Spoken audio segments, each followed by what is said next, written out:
साथियों, अगर आप नेक्स्ट कर्नाटका टेट में शामिल होने वाले हैं तो पेपर 1 और पेपर 2 के कंप्लीट प्रिपरेशन के लिए मुझसे राब्ता करें 7631314948 पर और पाएं syllabus based complete PDF printed notes, साथ में previous year solution, practice set और ऑनलाइन मॉक टेस्ट।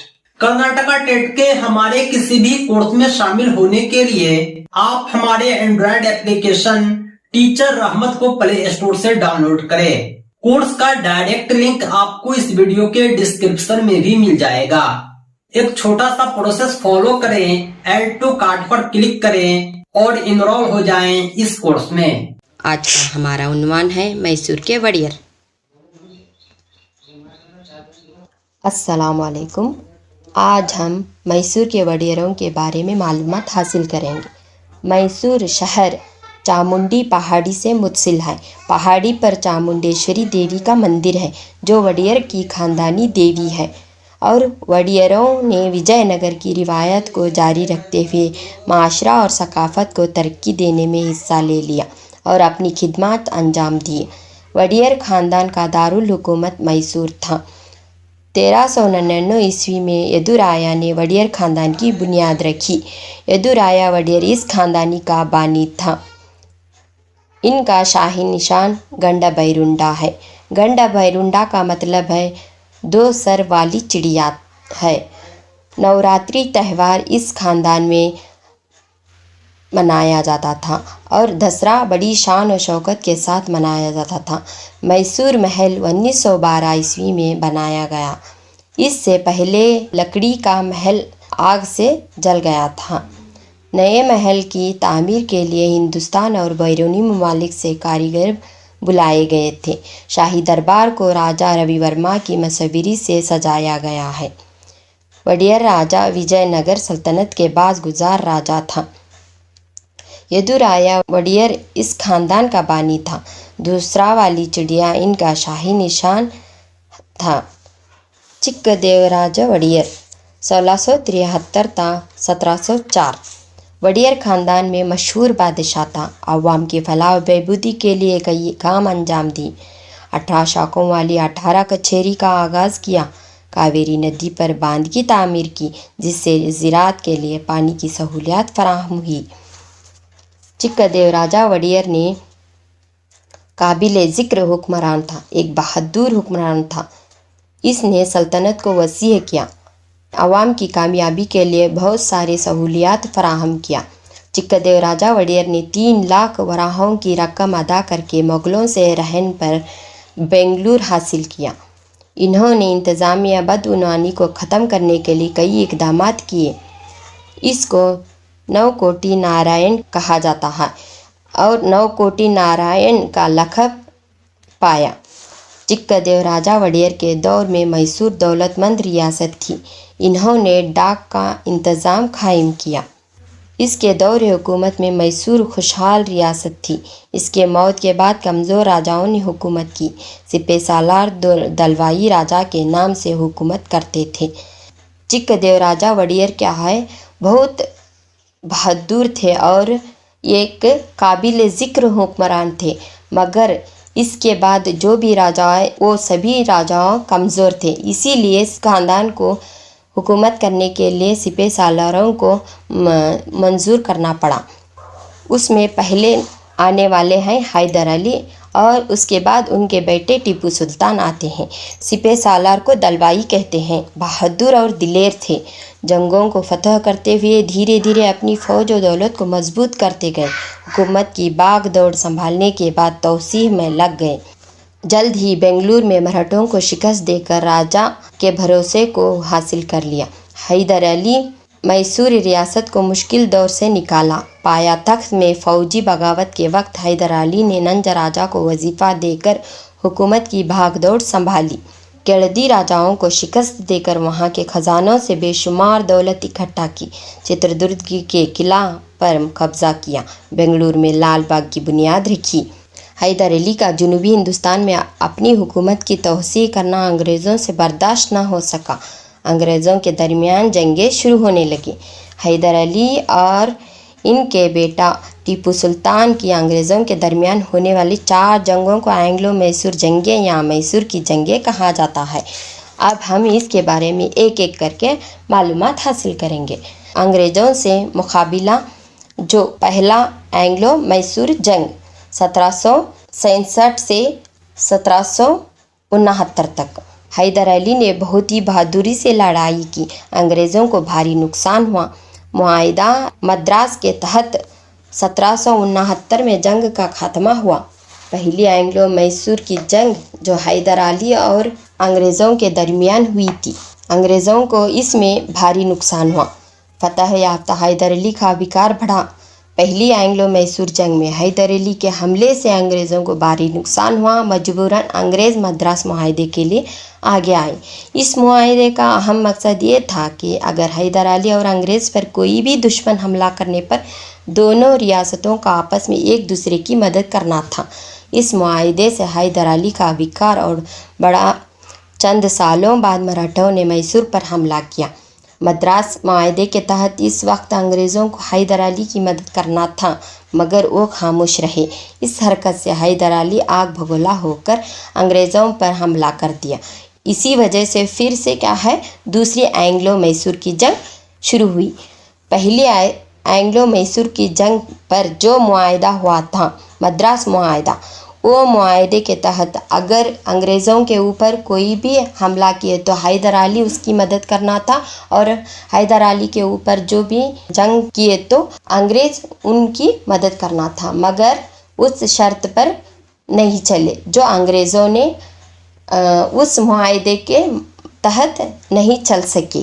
मगर इसका जो असर हुआ हैदर अली पर, इन्होंने अंग्रेज़ों को के ऊपर फिर दूसरी एंग्लो मैसूर की जंग करने के लिए उकसाया गया। हैदर अली के कारनामे जो थे वो बहुत थे। बहादुर और मुनज़्ज़म हुक्मरान था। कर्नाटक की तारीख में हैदर अली का मखसूस मुकाम है। इन्होंने बेंगलुरु में खूबसूरत लाल बाग की बुनियाद रखी। दूसरी एंग्लो मैसूर जंग 1780 से 1784 तक। जंग के वजूहात, मराठों ने मैसूर पर हमला किया लेकिन अंग्रेज़ खामोश रहे। पहले मुआहिदे के खिलाफ वर्जी हुई। मैंने कहा था ना, जो पहली एंग्लो मैसूर की जंग हुई थी उस मुआहिदे के तहत, मद्रास मुआहिदे के तहत दोनों जो हैदर अली और अंग्रेज़ों के बीच में जो मुआहिदा हुआ था, वो अगर दूसरे उन पर हमला किए तो हैदर अली अंग्रेज़ों को मदद करना था और अंग्रेज़ हैदर अली की मदद करना था, मगर ये दोनों भी उस मुआहिदे के तहत नहीं चल सके। इसीलिए फिर से क्या हुआ, दूसरी एंग्लो मैसूर की जंग हुई। 1782 में हैदर अली की वफ़ात मर्ज की वजह से हुई। जो दूसरी एंग्लो मैसूर की जंग पर हैदर अली ने लड़ी थी, मगर वो लास्ट तक नहीं रहे क्योंकि इनकी उसी वक्त एक बीमारी की वजह से मौत हो गई। इसलिए इसको आगे तक लड़ने के लिए टीपू सुल्तान इस जंग में मशगूल हुए। टीपू सुल्तान 1782 से 1799। नाम सुल्तान फतह अली साहब टीपू। पैदाइश 10 नवंबर 1750। गांव देवनाहल्ली बेंगलुरु के पास। वालिद हैदर अली, वालिदा फातिमा फ़खरुन्निसा, बीवी रुखैया, लक़ब शेर मैसूर। इन्होंने खुद को सुल्तान का ऐलान किया था। टीपू सुल्तान ने अकेले ही अंग्रेज़ों का मुकाबला किया, किसी ने इनका साथ नहीं दिया था। आखिरकार अंग्रेज़ों को मंगलूर अमन मुआहिदा करना पड़ा। ये मुआहिदा दोनों तरफ़ैन के लिए तसल्ली बख्श था, मगर दोनों ने फतह किए हुए इलाकों और कैदियों को छोड़ दिया। इससे टीपू के विकार में इजाफा। थोड़े ही वक्फे में टीपू सुल्तान और अंग्रेज़ों के दरमियान 2 जंगें और हुई। अंग्रेज़ और टीपू के दरमियान नफरत और गलतफहमी इन जंगों की वजह से थी। तीसरी एंग्लो मैसूर जंग 1792 तक। वजूहात, अंग्रेज़ और टीपू के दरमियान गलतफहमियाँ। टीपू सुल्तान के फ्रांसीसियों के साथ ताल्लुकात। अंग्रेज़ और टीपू के दरमियान 2 छोटी जंगें। टीपू सुल्तान ने बहादुरी के साथ अंग्रेज़ों से जंग किया और 1792 में ये जंग श्रीरंगापट्टन अमन मुआहिदे के साथ ख़त्म हुई। एंग्लो मैसूर जंग की तीसरी जंग जो है सदर मुकाम श्रीरंगापट्टन पर हुआ। इस वक्त टीपू सुल्तान को मजबूरन अंग्रेज़ों के साथ अमन मुआहदा करना ही पड़ा। टीपू सुल्तान ने आधी रियासत अंग्रेज़ों के हवाले कर दी। जंगी नुकसान के तौर पर बहुत सारी रकम भी देनी पड़ी। रकम की अदायगी तक अपने दोनों बेटों को बतौर ज़मानत रखना पड़ा। मतलब अपनी आधी रियासत अंग्रेज़ों के हवाले करना था और अपने दोनों बच्चों को भी अंग्रेज़ों के हवाले करना था। जो जंग में जो नुकसान हुआ, पूरा नुकसान वो भरने तक उनके दोनों बेटों को उनके पास छोड़ना पड़ा। इस जंग के नतीजे से टीपू सुल्तान को जिल्लत का सामना करना पड़ा। इन्होंने अंग्रेज़ों को हिंदुस्तान से भगाने का मुसम्मम इरादा कर लिया। इसीलिए इसको क्या है, बहुत गुस्सा आ गया। इसीलिए उन्होंने एक मुसम्मम इरादा बना लिया कि अंग्रेज़ों को यहाँ से भगाना ही है। इसका मुसम्मम इरादा करके फिर चौथी एंग्लो मैसूर जंग लड़े। श्रीरंगापट्टन अमन मुआहिदा 1792 के शर्त जो थे वो ये हैं। टीपू सुल्तान ने अपनी आधी रियासत अंग्रेज़ों के हवाले कर दिया। जंगी नुकसान के तौर पर 330 लाख रुपये देना पड़ा। रकम की अदायगी तक अपने दोनों बच्चों को बतौर ज़मानत रखना पड़ा। और चौथी एंग्लो मैसूर जंग की वजह भी बनी। चौथी एंग्लो मैसूर जंग 1799, इसकी वजूहात क्या थी? अंग्रेज़ों के खिलाफ मुसम्मम इरादा इन्होंने बना ली थी, जो टीपू सुल्तान को बहुत गुस्सा आया तीसरी एंग्लो मैसूर की जंग में, क्योंकि उसके दोनों बच्चों को बतौर ज़मानत रखना पड़ा और जो 330 लाख रुपये था वो वापस करना पड़ा। इसीलिए उसको गुस्सा आकर अंग्रेज़ों के खिलाफ मुसम्मम इरादा बना लिया। टीपू सुल्तान पर अचानक हमला हुआ। टीपू सुल्तान बहादुर के साथ लड़ते हुए 1799 में शहीद हुए। इस तरह चौथी एंग्लो मैसूर की जंग भी ख़त्म हुई। 1799 में टीपू सुल्तान की मौत भी हो गई। टीपू सुल्तान को शेर मैसूर कहा जाता है। चौथी एंग्लो मैसूर जंग श्रीरंगापट्टन का मुकम्मल मुहासरा हुआ। यही एंग्लो मैसूर की चौथी जंग की वजह भी बनी। टीपू सुल्तान के मौत के बाद मैसूर रियासत अंग्रेज़ों कब्जे में चली गई। वडियर खानदान के कृष्ण राजा वडियर सोम के सुपुर्द किया, मगर मैसूर रियासत अंग्रेज़ों के मातहत ही रही। अब तक जो हम 4 मैसूर की जंगें पढ़ी हैं, उसका एक चार्ट आपको यहाँ पर नज़र आ रहा है। पहली एंग्लो मैसूर की जंग हैदर अली और अंग्रेज़ के बीच में हुई 1766 से 1769 तक, जो इस जंग को मद्रास के मुआहदे से ख़त्म करना पड़ा। दूसरी एंग्लो मैसूर की जंग हैदर अली और अंग्रेज़ के बीच में शुरू हो गई, मगर इसको आखिर तक कौन लड़े? टीपू सुल्तान ने लड़े। 1780 था 1784 तक मंगलूर अमन मुआहदे से इस जंग को भी ख़त्म किया गया। तीसरी एंग्लो मैसूर की जंग टीपू सुल्तान और अंग्रेज़ से हुई 1790 से 1792 तक। इस जंग को श्रीरंगापट्टन अमन मुआहदे से ख़त्म करना पड़ा और चौथी एंग्लो मैसूर की जंग शुरू हुई। इस चौथी एंग्लो मैसूर की जंग में टीपू सुल्तान की मौत हो गई। टीपू सुल्तान की शख्सियत और कारनामे। रॉकेट का इस्तेमाल सबसे पहले टीपू सुल्तान ने किया था। रेशम का इस्तेमाल सबसे पहले टीपू सुल्तान ने किया था। इनके पास बेहतरीन कुतुबखाना भी था। बेंगलुरु का महल तामीर करवाया। श्रीरंगापट्टन का दरिया दौलत बाग यानी गरमाई महल तामीर भी करवाया था। दरिया दौलत का बाग की छत और दीवारों पर तारीखी वाक़यात की तस्वीर बनाई गई हैं। जो दरिया दौलत बाग है, यहाँ पर उसके दीवारों के ऊपर चंद तारीखी वाक़ये को पेंटिंग किया गया है। फ्रांसीसी अफसरों की मदद से अपनी फ़ौज को जदीद तर्ज पर तैयार किया था। श्रीरंगापट्टन में धातुओं को सांचों को श्रीरंगापट्टन रेशम की काश्त को अवाम में मकबूल करना इनका अहम कारनामा है। फ्रांसीसी अफसरों की मदद से अपनी फ़ौज को जदीद तर्ज पर तैयार किया था। श्रीरंगापट्टन में धातुओं को सांचों में डालकर तोप तैयार किए जाते थे। रॉकेट के इस्तेमाल को मुकम्मल तौर पर जानना टीपू सुल्तान की खासियत में से एक थी। हैदर अली का मकबरा और जामिया मस्जिद भी है जो श्रीरंगपट्टन में मौजूद है, यहाँ पर नज़र आ रहा है। श्रीरंगपट्टन में और बेंगलुरु में टंकसाल बनाए गए हैं। फ्रांसीसी ऑफिसरों की मदद से अपनी फ़ौज को जदीद तर्ज में इनको ट्रेन किया गया। अंग्रेज़ों ने कृष्णराज वड़ियर को इक़्तिदार पर लाया, लेकिन इनकी उम्र सिर्फ 5 साल की थी, जिसकी वजह से पंडित पूर्णैया को दीवान वज़ीर आला मुकर्रर किया। 1831 ईस्वी में शिवमोगा के बिदनूर की बगावत काबू नहीं करने की वजह से अंग्रेज़ों ने कमिश्नर रोल 1831 में जारी किया। टीपू सुल्तान की शहादत के साथ ही मैसूर की तारीख में जंगों का दौर ख़त्म हो गया। अंग्रेज़ों ने मैसूर रियासत को अपनी कब्जे में लेकर इसको 4 हिस्सों में तकसीम करते हुए अंग्रेज़ और इनके खैर ख्वाह मराठा और हैदराबाद के निज़ाम ने 3 हिस्से रख लिए।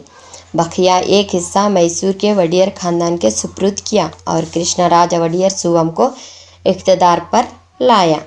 कृष्णराज सुवम 5 साल की कमसुन होने की वजह से दीवान पूर्णैया को इसकी जिम्मेदारी दी गई और इसको वज़ीर आला मुकर्रर किया गया। कृष्णराजा वड़ियर सुवम को ज़िला शिवमोगा की बगावत पर काबू न पाने की वजह से अंग्रेज़ों ने 1831 ईस्वी में इन्हें इक़्तिदार से अलग कर दिया और मैसूर रियासत में कमिश्नर रोल जारी किया गया। टीपू सुल्तान के शहीद होने के बाद अंग्रेज़ों ने मैसूर पर कब्ज़ा किया और मैसूर को 4 हिस्सों में तकसीम किया। अंग्रेज़, मराठा, हैदराबाद के निज़ाम, मैसूर के वड़ियर। यहाँ पर चंद ईस्वियाँ दिए गए हैं। चिक्कदेवराजा वड़ियर 1673 ता 1704, हैदर अली 1761 ता 1782, टीपू सुल्तान 1782 ता 1799। पहली एंग्लो मैसूर की जंग 1767 ता 1769 तक, दूसरी एंग्लो जंग 1780 ता 1784, तीसरी एंग्लो मैसूर जंग 1790 ता 1792, चौथी एंग्लो मैसूर जंग 1799। इस वीडियो को आप पसंद किए हो तो कमेंट बॉक्स पर कमेंट कीजिए, सब्सक्राइब कीजिए और बेल आइकन को क्लिक कीजिए, क्योंकि सबसे पहले आपको हमारा नया वीडियो पता चल सके। इस वीडियो को यहीं पर ख़त्म कर देती हूँ। खुदा हाफिज़। वीडियो को लास्ट तक देखने के लिए आपका बहुत बहुत धन्यवाद। इसी तरह के दूसरे वीडियोज के लिए आप हमारे इस चैनल को सब्सक्राइब करें। साथ ही साथ पाठ्यक्रम आधारित कंप्लीट पीडीएफ प्रिंटेड नोट्स प्राप्त करने के लिए कॉल व्हाट्सएप करें 7631314948 पर। हमारे नोट्स में previous year solution, practice set और ऑनलाइन मॉक टेस्ट भी इंक्लूड है, जो आपकी सफलता के लिए पर्याप्त है।